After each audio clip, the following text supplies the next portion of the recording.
I'm Noah, and I'm here to challenge everything you think you know about my story. Get ready for an account that goes beyond what's told, delving into unrevealed truths and controversies that will test your faith and broaden your perspective. Are you ready to uncover the secrets and profound lessons from my epic journey? Embrace curiosity and get ready for a revealing reward. Join us on this impactful exploration. My name is Noah, and this is the chronicle I narrate. If these words reach your ears, know that you carry my legacy.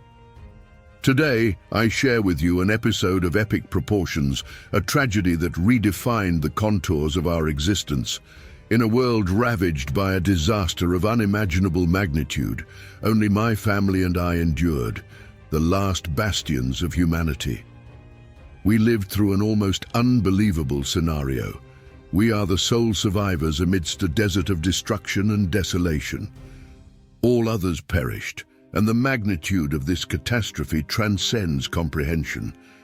I ponder the failures and sudden events that brought us to this state of despair. What forces allied to cause such a deluge? The unfolding that precipitated the Great Flood has its roots even before the foundation of our world. With the existence of God's celestial sons, beings of mystical powers. Among them, one rebelled, transforming into a fallen entity and unleashing the course of our tragedy. The heavens, once his eternal home, witnessed his fall. Angels, celestial entities, were created to coexist with the divine, to praise him and follow his directives. They were tasked with exalting God and acting as intermediaries between him and humans. Unlike humans, who were created for earth, angels were made to dwell in the heavens.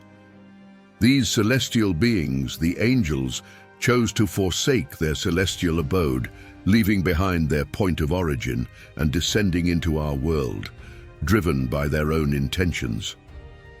They abandoned their initial home, the Garden of Eden, a sanctuary where Adam and Eve were supposed to live in serenity and harmony.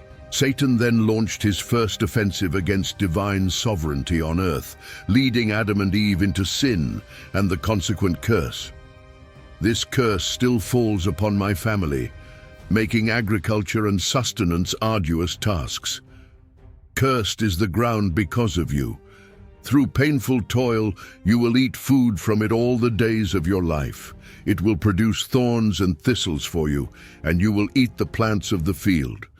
By the sweat of your brow you will eat your food until you return to the ground, since from it you were taken. For dust you are, and to dust you will return. Now, my ancestors and I have to toil to survive.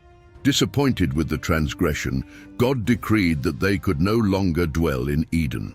Adam and Eve had already failed by consuming the forbidden fruit, and due to their disobedient act, were banished from Eden, losing the chance to live in the perfect environment granted to them. The crucial mistake they made led to their expulsion from the peaceful refuge they once called home.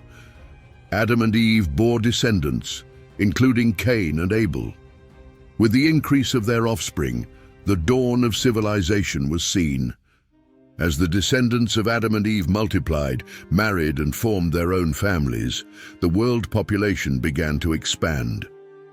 Cain, by murdering his brother, gave rise to a lineage full of malevolence and dangers. This lineage strayed from the divine call.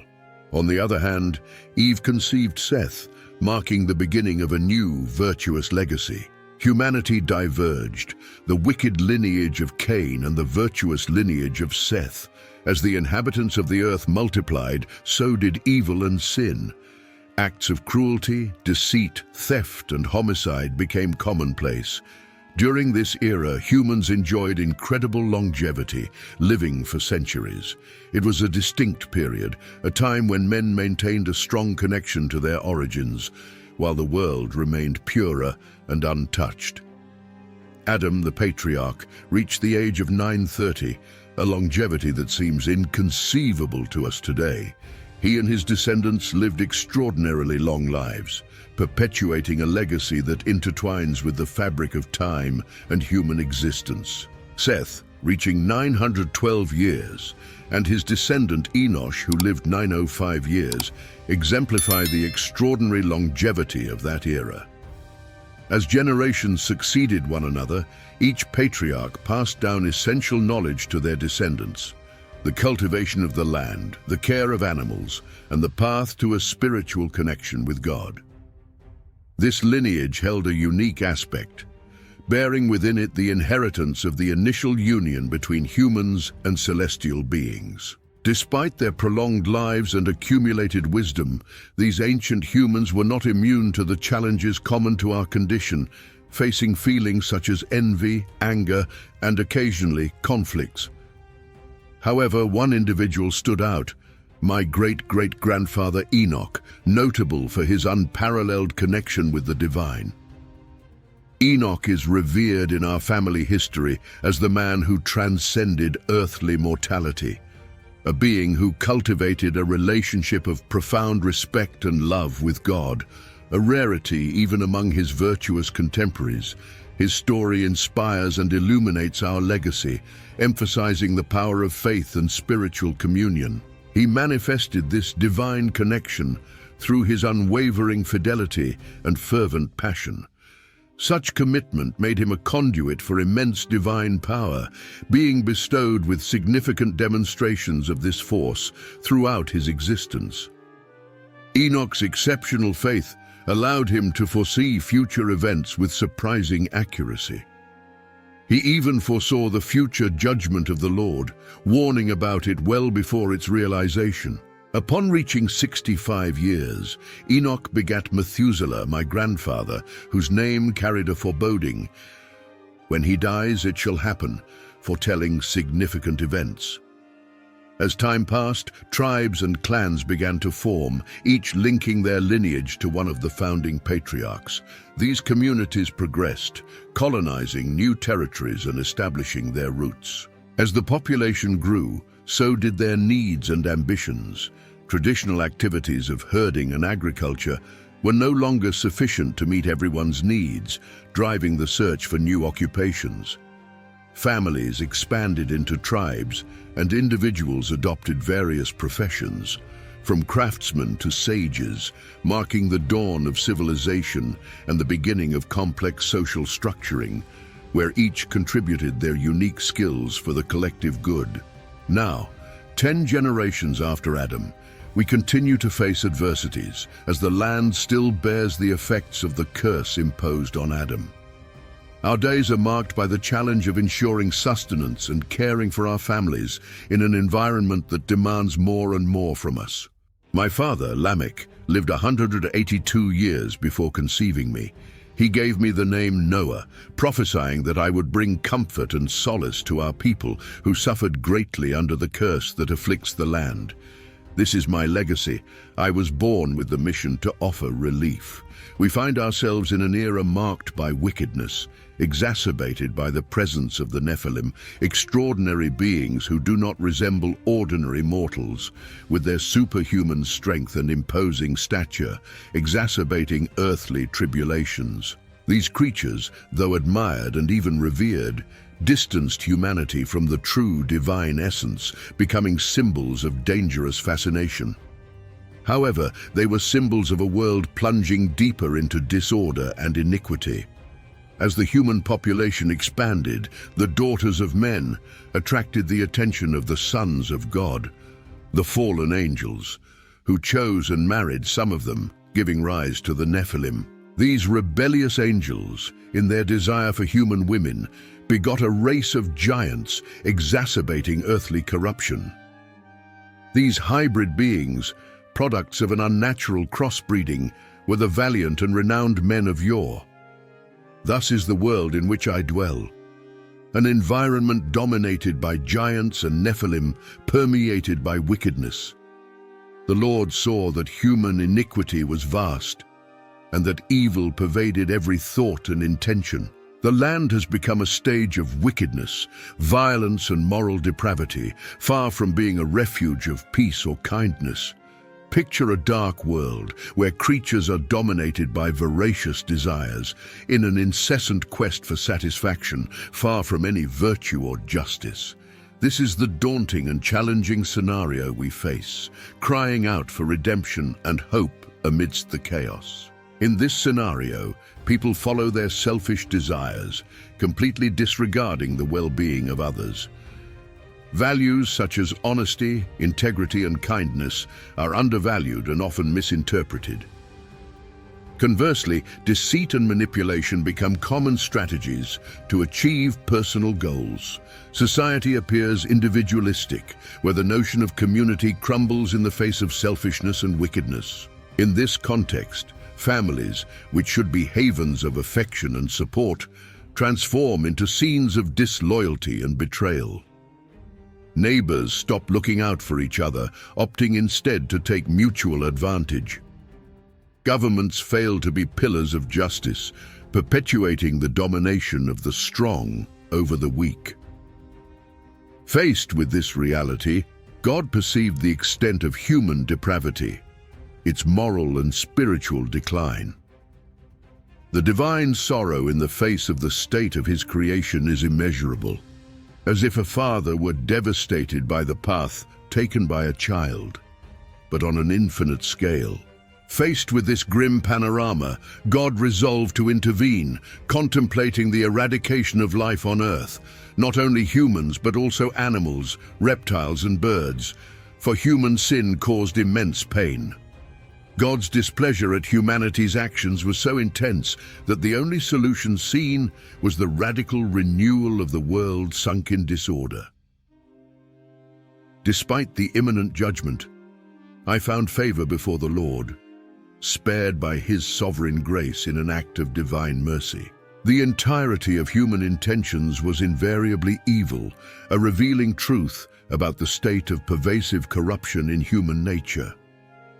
The world had become a place of explosive population growth where depravity was routine and demonic influence omnipresent. Evil had deeply rooted itself in hearts, with corruption and violence reigning unchecked. God, exhausted by this reality, turned his attention to me. I stood out for my righteousness and integrity, contrasting with my contemporaries, keeping myself distant from the wickedness that dominated society. My family and I were unaware of the sinful alliances with corrupted celestial beings. Although far from flawless like the divine, I truly endeavored to follow divine precepts and act according to his will. My offspring, Shem, Ham, and Japheth, and I adhered to the teachings of the Creator. In an era marked by vice and corruption, I stood out, personifying virtue. My existence was defined by devotion, and I maintained a close relationship with God, much like my great-great-grandfather Enoch. While many succumbed to earthly appeals, I found satisfaction in service and obedience to the divine. Each day of my life was a testament to God's love and loyalty, and I greatly valued the chance to walk alongside him. Recognized as virtuous, I observed a deeply degraded humanity, both spiritually and morally, in the eyes of God. The earth was saturated with violence, disrespect, indignity, aggression, and an unrestrained pursuit of power. Faced with such a scenario of malevolence and disorder, God announced that he would judge the wicked and the planet itself. God's determination to end the existence of all living things was a response to the widespread violence perpetrated by men, saturating the earth. God's resolution to extinguish life along with the earth signaled a profound and acute crisis in that era. Amidst this decay and the shadow of imminent judgment, I received a celestial warning. There was a divine plan to preserve my family and me. In this gloomy scenario, a spark of hope was glimpsed, divine grace, which offered itself as an alternative to total annihilation. God chose to maintain a human remnant, a kind of legacy. The grace bestowed upon me was not something I earned, but something I fortuitously encountered. As it was rightly said, where sin abounded, grace abounded much more, and this reality manifested vividly in my experience. God entrusted me with a personal project to build an ark with gopher wood. Make for yourself indicated that the responsibility for construction fell directly on me, not something to delegate. To prepare for the upcoming flood, the ark was to contain various compartments, such as stables, kennels, nests, and cages, all designed to accommodate each animal species and their respective provisions. I was instructed to apply pitch or bitumen, a natural waterproofing agent, both internally and externally in each compartment. This sealing technique proved crucial for the durability of the ark, allowing it to withstand the flood for a long period. Perhaps the preservation of the ark has a broader significance, serving as a memorial of the past judgment and a harbinger for future generations. God meticulously detailed the construction of the ark, defining its dimensions: 300 cubits in length, 50 cubits in width, and 30 cubits in height, which is approximately 450 feet in length, 85 feet in width, and 45 feet in height. These measurements made the ark an imposing structure, comparable in length to a 30-story skyscraper.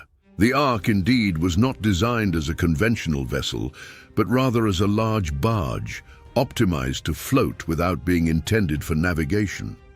Its design resembled more of a massive chest than a traditional ship, meant to keep its occupants safe and dry, without necessarily traveling to a specific destination. It was crucial to include a window for lighting and ventilation, situated 1 cubit from the top, allowing for the entry of light and fresh air, while an adjustable covering ensured control over these elements. Additionally, the ark was to have 3 stories, lower, second, and third, increasing its capacity for accommodation and organization. As I began the construction of this gigantic structure, I pondered the magnitude and purpose of this divine mission. At that moment, the full significance of the flood still eluded me, and the enormity of the task sometimes felt overwhelming. However, armed with divine revelation and detailed instructions, I proceeded, trusting that each step was aligned with God's greater plan. Upon completing the ark, God revealed more to me about his imminent plan. He would bring a devastating flood upon the earth, a divine intervention to renew creation. With this knowledge, I understood that the ark was not just a physical construction, but a symbol of salvation and a testament to God's mercy, even in the face of such severe judgment. I was chosen for a vital role in the most transformative and redeeming event ever witnessed. It was a period marked by immense responsibility and a profound sense of mission. God promised to establish a covenant with me, an assurance that despite the impending punishment on the world, there was a plan for preservation and renewal. This divine covenant assured me that while life on earth would face a catastrophic end, my family and I would be spared. On board the ark, not only would my family find refuge, but also a pair of every animal species, thus preserving the diversity of life for the reconstruction of the post-flood world. God instructed clearly, every form of life, every grain of food should be collected and stored within the ark. This accumulation was not only to sustain my family, but also to ensure the survival and well-being of approximately 35,000 pairs of animals. Interestingly, the ark's capacity was such that even with all these creatures on board, there would be plenty of space to store additional provisions essential for the journey and life aboard. The magnitude of the ark, its ability to accommodate more than double the number of sheep compared to the initial estimate, underscores the ingenuity and monumental scale of this divinely inspired project. The ark was not just a means of survival, it was a symbol of God's covenant, a promise of a new beginning after the purification of the world. Trusting in the divine plan, I diligently fulfilled every command given by God. My faith and dedication were unwavering, for I knew that every action of mine was aligned with a greater purpose, orchestrated by divine will. I was unquestionably committed to following this calling, fulfilling my role in God's work with total surrender and conviction. I faced various challenges throughout the process of building the ark, making the task arduous and prolonged. Although I had assistance, including the experience of my grandfather Methuselah and my father Lamech, the endeavor was colossal. God specified clearly, of every clean animal I should take 7 pairs, and of the unclean only 1 pair, along with 7 pairs of all bird species to preserve their continuity on earth.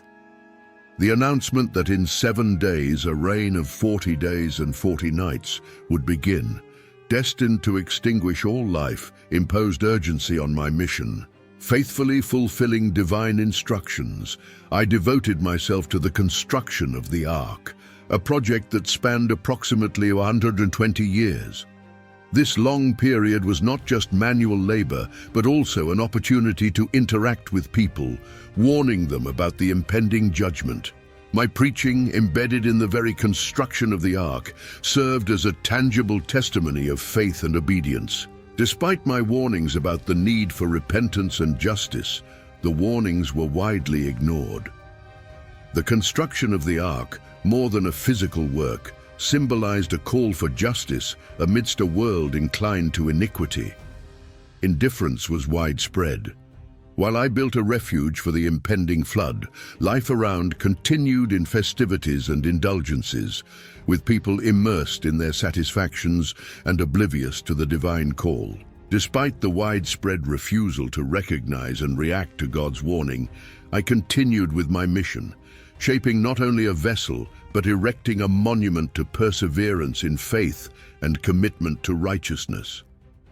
The ark, therefore, emerged not only as a means of physical salvation, but as an emblem of the divine invitation to repentance and spiritual transformation. Finally, the day came when I entered the ark, and the heavens broke open, releasing a devastating torrent that eradicated all life not sheltered by this refuge. For 120 years, I dedicated myself to advocating for justice, aiming to awaken a transformation in the hearts and minds of people. Despite my fervent efforts, my exhortations seemed to find no resonance, fading in front of an apathetic audience.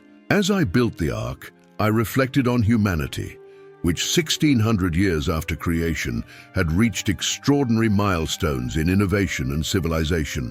Cities were erected, musical instruments were created, and metalworking was at its peak. However, even amid such advancements, the task of erecting the ark presented itself as a colossal challenge filled with physical and mental demands. The project consumed decades, facing mockery and disbelief from those around me. Nevertheless, I remained resilient, anchored by faith and conviction in the divine purpose. It was my mission to follow God's guidance, trusting Him to fill any gaps in my understanding or capability, even providing the wisdom needed to complete this monumental undertaking. Imagine the emotion and validation upon seeing the ark completed, a tangible testament to the faith and dedication invested over a century. However, this achievement was marked by a note of sadness. My father, Lamech, and the prophet Enoch, my ancestor, had already passed away, would not witness the judgment that was to come. Enoch in particular left a legacy of righteousness. His physical absence signaled the loss of a moral beacon. My ancestors would not face the impending flood. However, their legacy of integrity and faith endured, serving as inspiration and guidance in the darkest hours.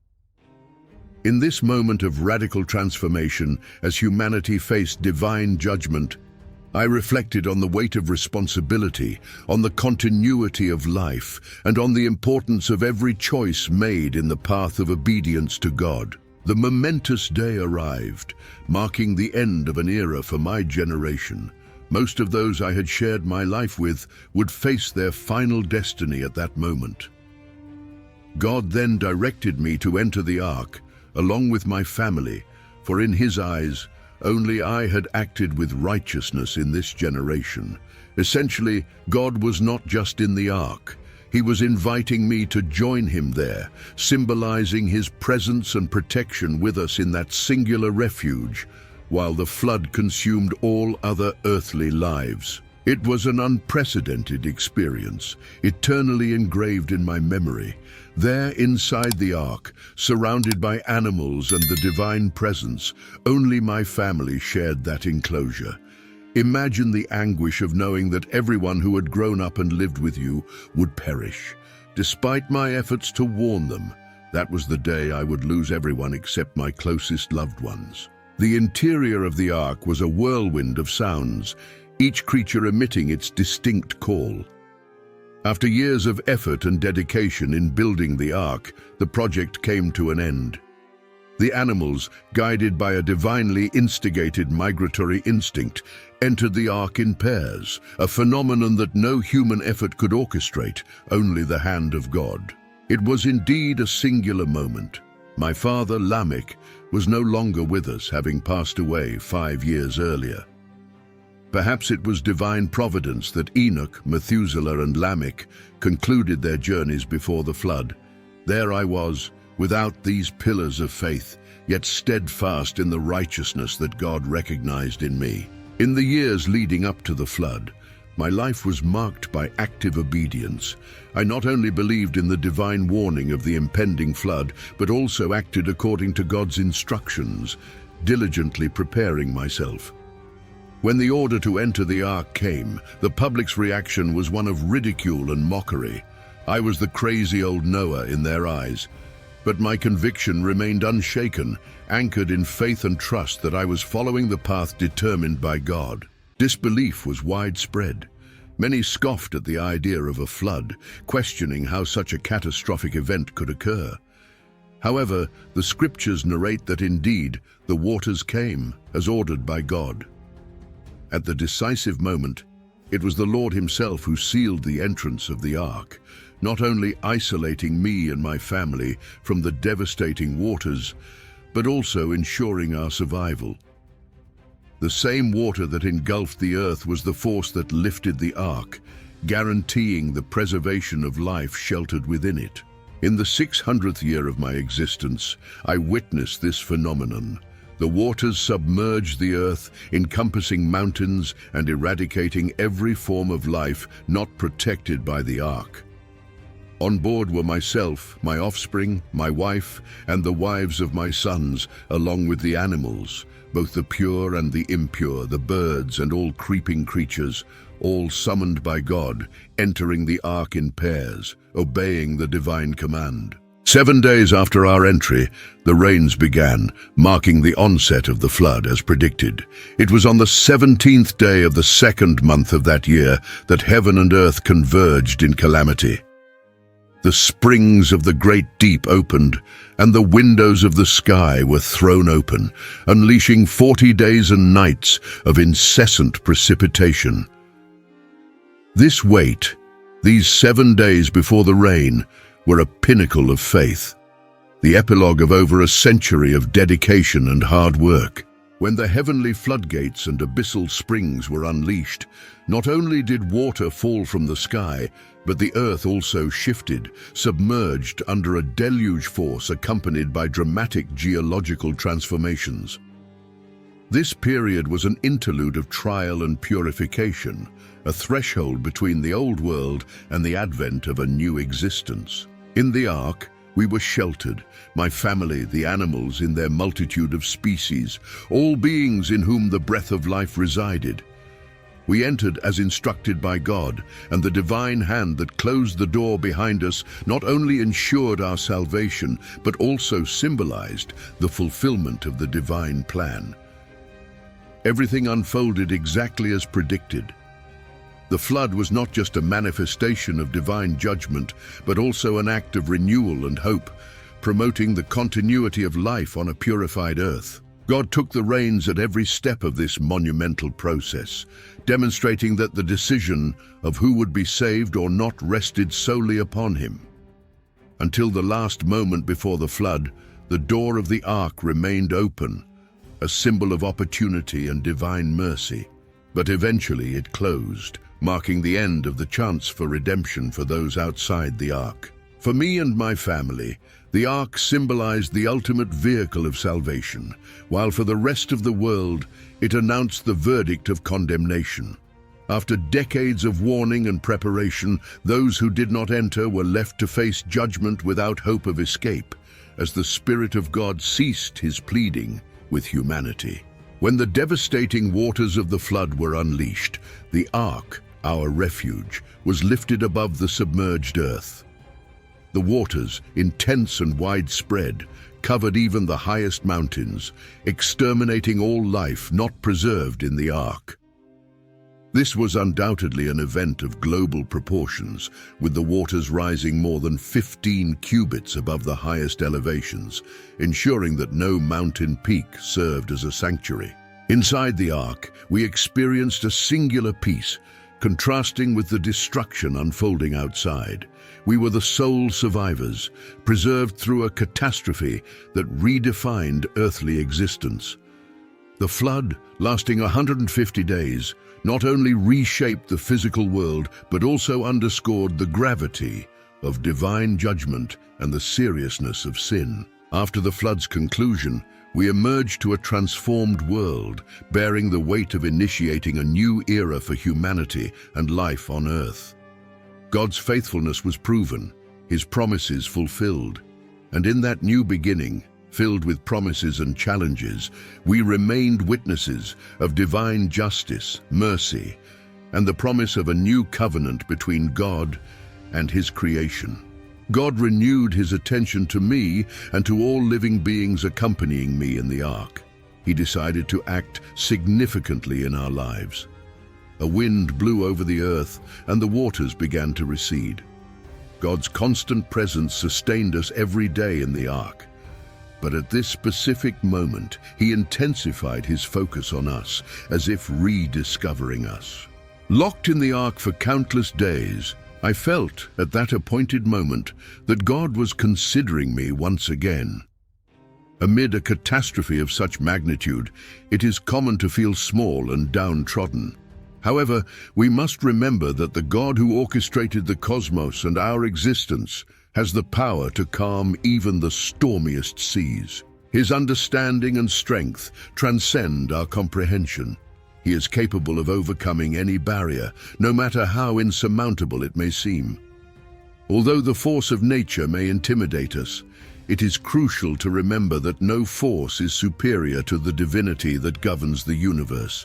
As the floodwaters receded, the ark found rest on Mount Ararat, a spectacle of nature with its slopes rising majestically. This mountain, surrounded by highlands and vast plains, became humanity's new home, our refuge after the storm. The ceaseless rain had finally ceased, revealing the magnitude of the power that drove it, a manifestation of divine sovereignty, determining the ebb and flow of the waters. Mount Ararat, although not the most accessible terrain for us to disembark, was the location designated by God and therefore the most suitable for the end of our journey in the ark. From the top of these mountains, the animals could disperse in various directions, repopulating the land as the waters receded. The revelation of the mountain peaks, once submerged and now emerging, was an eloquent testimony to the intensity and scope of the flood that had reshaped the world. After 40 days of anticipation, I opened the window meticulously constructed in the ark and, driven by a mixture of hope and anxiety, released a raven. The bird soared across the sky, coming and going until the waters dried up, possibly sustaining itself on the remnants scattered by the flood. However, we needed more than the raven's exploration to determine if the land was ready to be inhabited again. So we sent a dove, which, unlike the raven, would return if it didn't find anywhere to land. With great anticipation, we awaited its return, but it came back to the ark, indicating that the waters still covered the land. The suspense was palpable as I reached out my hand to bring the dove back to the safety of the ark, welcoming it with relief and care. I then waited another 7 days filled with expectation before releasing the dove once more. Upon its return, it brought a fresh olive branch, signaling that the waters had receded and life was beginning to sprout on the land. This symbol, a dove carrying an olive branch, overflowed with meaning. Unlike the raven, a symbol of impurity, the dove would only settle in a clean and restored place. It symbolized patience and purity, waiting for the perfect moment to find its new home. However, my vigilance had not yet ceased. After an additional week, I released the dove once more, and it did not return. I understood then that it was time to end our stay in the ark, as the firm and renewed land awaited. The raven and the dove, each in their own way, were harbingers of the new existence on the newly emerged land. Soon, all the beings that shared the ark with us would start their lives afresh in the rejuvenated world. God had been precise about the timing to enter the ark, but he left it to me to decide when to leave. Knowing the exact time to enter was crucial, and he clearly guided me. However, the moment to leave the ark was not revealed, emphasizing that God shares with his people the necessary knowledge for each stage of their journey. Finally, on the first day of the first month of my 601st year, I realized that the earth was dry. The emotion of removing the covering of the ark and witnessing the dry ground is indescribable. The wait for the waters to recede was a test of faith and patience. Even though the land seemed dry, we remained in the ark until the second month, the 27th day, when we were absolutely certain that the earth was completely dry. Then we left our refuge. Thus we marked the end of an era and the beginning of a new one, stepping into a purified world, ready to be inhabited and flourish again. After the long period of confinement and trials within the ark, God directly instructed me to leave, along with my family and all the living beings that shared our refuge. He guided us to release each species, allowing them to repopulate the earth, reproduce abundantly, and restore the planet's biodiversity. As we exited, my wife, my children, their wives and I witnessed the release of every animal, every bird and creeping creature, dispersing across the land in family groups. In an act of courage and faith, I entered the ark, and after a year facing the challenges imposed by the flood, finally, in the second month of my 601st year, I emerged, witnessing a transformed world. The earth, newly liberated from the waters, throbbed with new life, reigniting the wonder of creation. Stepping out of the ark, the renewed world stretched before me, vast and unexplored. In response to divine faithfulness and my gratitude, I erected an altar to the Lord, carefully selecting clean animals and birds for burnt offerings. These offerings, sent heavenward in ascending flames, were expressions of my deepest respect and worship to the Creator. Although offering some of the clean animals represented a risk, given their limited number in the ark, I understood the importance of such sacrifices. They symbolized not only gratitude and honor to God, but also faith in his continuous care and provision. Even faced with the potential risk of diminishing the few species with which we should repopulate the earth, I trusted that this act of devotion and worship would be blessed. This moment, when I presented the burnt offerings, was transcendental, solidifying my connection with God and marking the beginning of a new chapter for humanity and all life on earth under divine blessing and guidance. It was the start of a new era, a renewed covenant between God and his children, promising protection and promise for generations to come. As we commit ourselves to God, we are invited to make significant sacrifices, which truly cost us something. This generous surrender of our resources and the sacrifice of praise are essential to cultivate a deep connection with the divine. So let us embrace this challenge and experience the depth of fully surrendering to God, offering Him not only something trivial, but something that is truly valuable to us. The pleasure of God in the aroma of sacrifice, a pleasant and welcoming fragrance, reflected divine contentment, leading Him to utter a promise of great reach. He swore never again to curse the earth because of man, despite recognizing the inherent tendency to evil in the human heart from youth. God committed not to annihilate all life again, establishing the continuous cycle of sowing and reaping, cold and heat, summer and winter, day and night. The thanksgiving I offered not only delighted God, but also resulted in a splendid promise for humanity. He ensured that there would be no other flood of such magnitude, a promise born of mercy despite recognizing persistent human failure. With blessings poured upon me and my offspring, we were instructed to proliferate and repopulate the earth. Fear and respect for us would be present in all creatures, and now, unlike what was established for Adam, we were given permission to consume animals, expanding our dominion and responsibility over creation. However, we were commanded to respect the sanctity of life, abstaining from consuming blood, the carrier of life, in our food.